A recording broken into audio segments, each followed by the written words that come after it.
Today, skeleton athlete Vladyslav Heraskevych will go to the Court of Arbitration for Sport to appeal the decision of the International Olympic Committee. Let me remind you, the committee did not allow the Ukrainian athlete to compete because of his commemorative helmet. Heraskevych says he doesn't understand which rules he is violating. Immediately after being disqualified, he wrote on social media that this is the price of our dignity. The decision of the IOC and the International Bobsleigh and Skeleton Federation is being criticized by politicians, and the athlete is receiving support in Ukraine and around the world.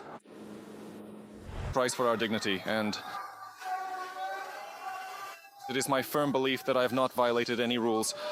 I believe that I was steadfastly protecting the interests of Ukraine. Not even so much the country itself, but rather the memory of these athletes. They deserve it.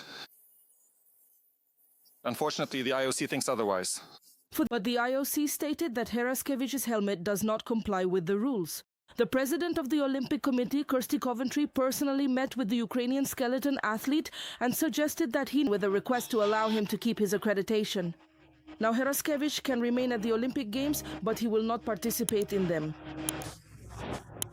No one, especially myself, has any issues with the message itself. It is powerful.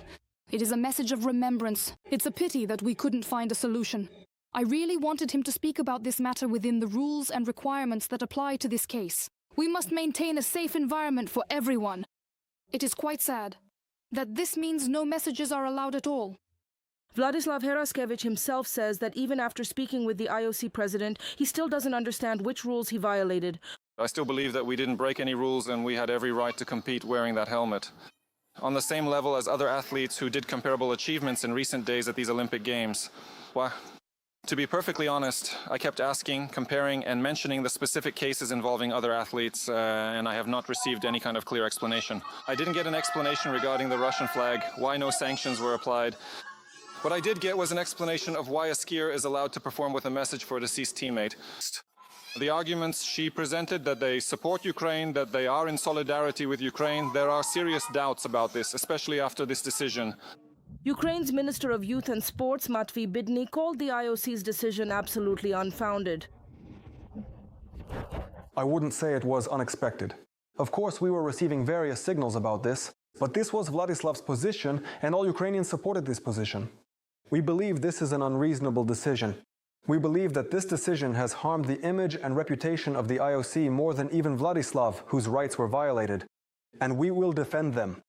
The night before, at a press conference, the Ukrainian delegation announced that Vladyslav Heraskevych would appear before the Court of Arbitration for Sport as early as today, in Lausanne, Switzerland, to prove that he did not violate any rules. This situation will be examined in the arbitration court, because achieving victory is very important to us.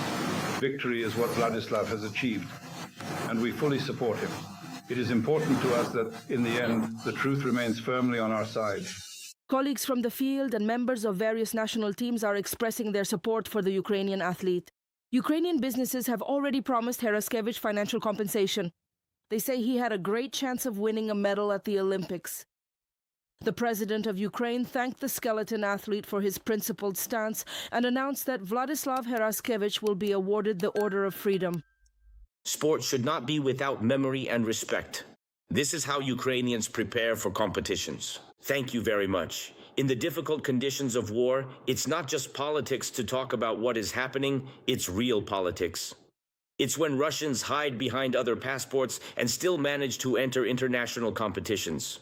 Politics is when the Russian flag is still present at the Olympics. Politics is when the International Olympic Committee is afraid of the truth, and because of that, directly provokes chaos itself. Memory is not a violation. This kind of flash mob was first started by Ukrainian athletes. Now, to support the Ukrainian skeleton athlete, dozens of servicemen from the armed forces of Ukraine, the national police and Ukrainian energy workers have joined in. The main goal is to support Heraskevych and all Ukrainian athletes who speak out about the war, even when they are being forced to stay silent. Vladyslav Heraskevych himself wants to auction off his commemorative helmet. All the proceeds will go to help Ukraine,